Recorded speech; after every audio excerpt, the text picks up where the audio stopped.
Sa babae mo tao? Huwag masyadong maingay. In other words, in order to liberate women, we need to liberate men. We are encouraged to suppress our emotions, told that boys will be boys. To say men don't talk enough, lad. Women can go and just speak like, oh, so, you know what I mean? But men don't, lad. Men have got this stigma where, oh, I talk like that, I'm a weak man. Magpanggap ako para hindi ako gustuhin.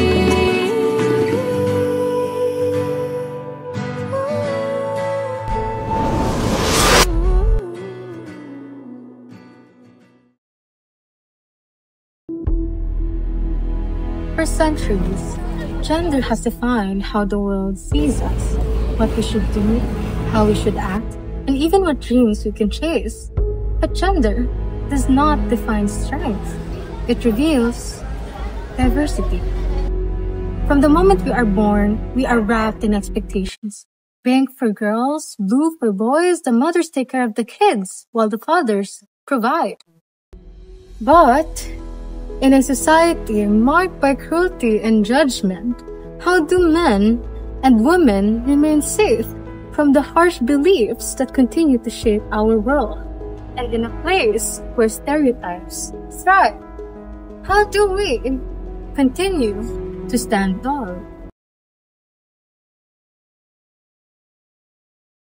For me po, para sa akin, ito po yung freedom po natin. Kumbaga, freedom po siya ng lahat. Magagawa po natin lahat ng walang discrimination, wala pong stereotypes, and everything na against isang gender. Yun po. Para sa akin, gender equality should rather emphasize the term equity. Mas dapat nating bigyang emphasis yung mga underrepresented and yung mga marginalized sector. Gender equality means like one gender doesn't have to take a harder path in order for her or him to achieve his goal. Hindi na natin kailangan lumusot sa butas ng karayom para lang ma-achieve yung kung ano man yung gusto natin.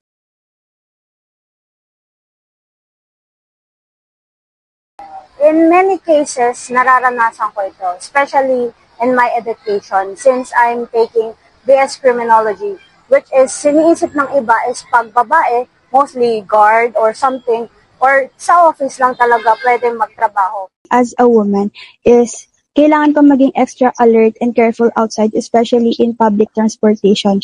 Nararanasan ko pa rin minsan yung pagka-catcall or yung mahipuan in public. And mind you, most of the time is, ang suot ko lang naman is school uniform. Meron kasing like paniniwala or stereotype na kaya ka nababastos dahil sa suot mo. But in reality, kahit ano naman yung suot mo, like sa akin sa experience ko, kahit naka-school uniform ako, is hindi siya nag-justify. Sa work, minsan sinasabi nila na mas capable yung lalaki kaysa sa babae, which is not true kasi yung kaya ng lalaki, kaya din naman ng babae.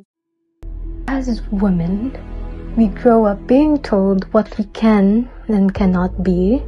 We are expected to stay at home, to serve, to take care. We are told to lower our voices, to walk faster when we are catcalled and blamed for the way we dressed. We are expected to accept that this is just how the world works. We are shamed for the paths we take, for choosing strands or careers that are meant for men, or dreams that are too ambitious. We are questioned for wanting more, as if our place in life is already decided for us.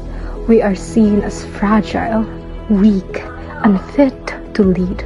They say men are the decision makers, and that power was never meant for our hands. But still, here we are, standing tall. Because strength is not about how loud you are or how hard you fight. It's in the quiet persistence of every woman who chooses to rise, every mother, sister, and daughter who dares to dream beyond what society allows. We are not the weaker ones. We are the light of every home, the voice behind every change, and the strength that refuses to fade.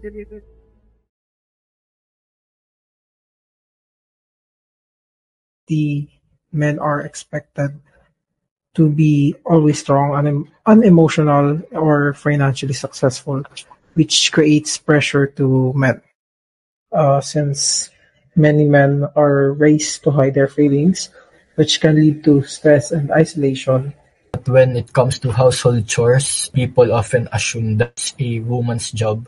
Pantay-pantay na karapatan sa pagsasalita sapagkat sa panahon ngayon may madalas pinapanigan po ang lipunan na babae naman po or minsan lalaki, pero po para sa akin lahat naman po ng tao ay may karapatan na magsalita o maging bukal sa ating saloobin o opinion. In this society, where power is often defined by gender, we live under a silent rule. Men lead, women follow. But in that silence lies a truth we often forget to tell. Behind the image of strength that men endures, there are wounds too, wounds we do not see. From a young age, they are taught that tears are weakness, that emotion is shame. They are told to be the pillar of strength, even when the weight of the world lies inside. This is the double standard that society has built, one that cages women in silence and men in pride. But strength is not silence. It is not measured by how much we can endure without breaking. True strength is in empathy, the courage to understand, to listen, to feel. Because we are not divided by who leads or who follows, but we are united by the same longing to be seen, to be heard, and to be heard.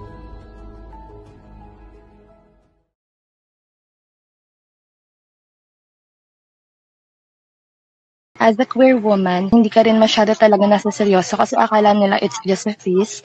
And there are times na siyempre nakaka-down kasi parang kailangan kong doblehin yung effort para mapatunayan ko yung sarili ko. For the queer community, kailangan may parang ma-meet tayong expectations or standards or even exceed it para lang ma-meet natin yung bare minimum ng acceptance ng society. Yung gay community is nagkililin sila sa entertainment para matanggap sila ng community. Most common example si Vice Ganda na naging famous siya dahil sa comedy niya, dahil sa pagiging humorous niya, and nakuha niya yung puso ng mga mamamayan. And dahil doon, parang hindi nila masyadong naseseryoso si Vice dahil ang tingin lang nila sa kanya is for entertainment. And nagba-manifest din yung expectations na yon sa young queer individual. Nung junior high school ako, mismong friend ko po yung nakaranas ng gender inequality. Lagi po siyang pinagtatawanan dahil ganun yung boses niya, hindi siya makapagsalita ng maayos katulad ng mga tunay na lalaki. At doon po nagsimula yung hindi pantay na pagtingin sa kanya.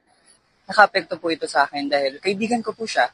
Nararamdaman ko po kung ano yung nararamdaman niya kasi isa lang po kami na part po ng LGBTQIA+.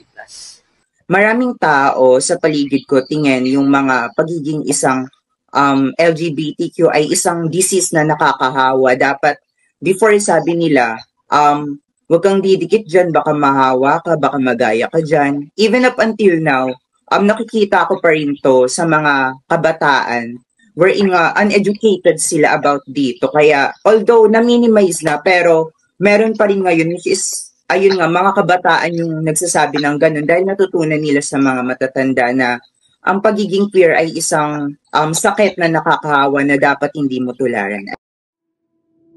In a world that often judges who we love and who we are, there exists a community that has carried the weight of misunderstanding and prejudice for generations.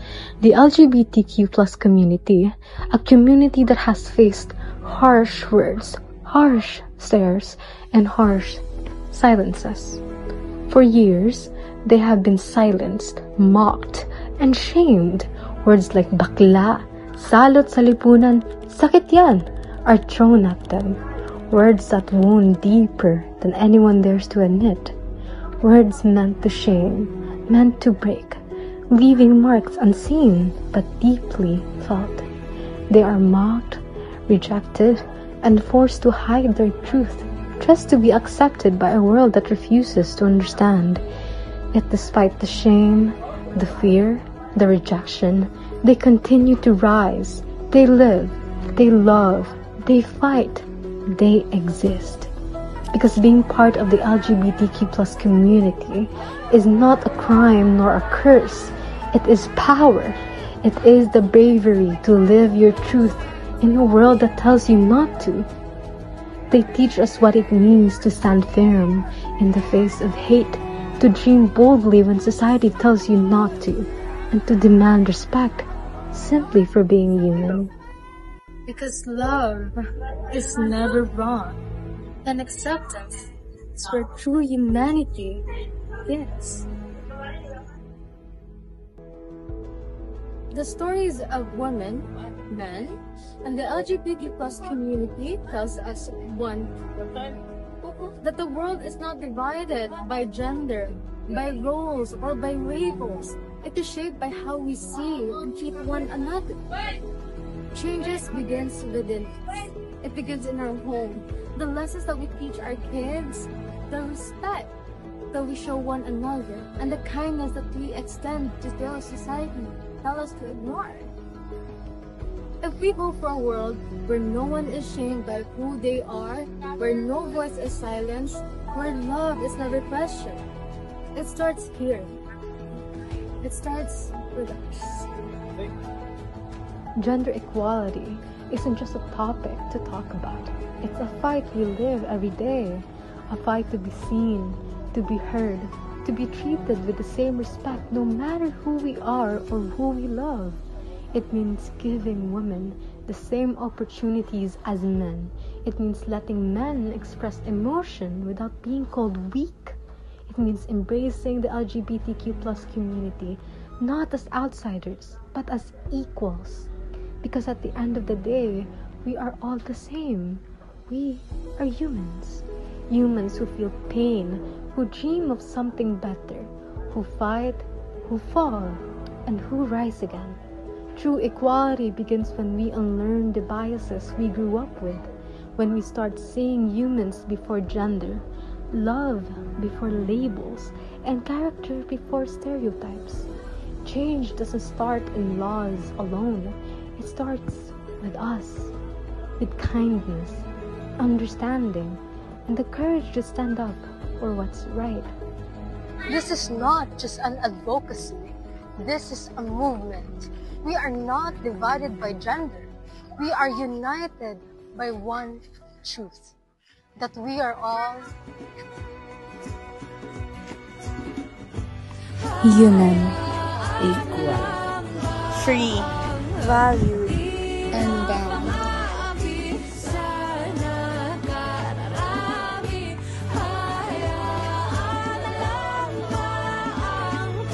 Masasabi ko lang po, just fight and don't be quiet. Kumbaga, wag mo kayaan sila na hadlangan ka.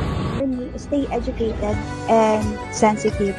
Mahalaga na maging educated tayo sa issue na to para like for example, alam natin kung ano ba yung iba't ibang sexuality, gender, ganyan, para maintindihan natin kung saan sila, kung ano yung pinanggagalingan nila. I believe na everything begins at home, wherein nga yung mga caregivers natin, dapat palang umpisa, ini-instill na nila sa mga kabataan yung respeto at understanding. Kasi at a young age, magiging solid foundation ito kapag tumanda na sila na madadala nila sa mga workplaces, school, if they reach that certain age. Lagi po natin isa't puso at isa-isip ang kapakanan ng isa't isa. At kasi po para po sa paraan na po iyon, tutulungan po natin na mag-spread po ng inclusivity and equality sa parehas na kasarian.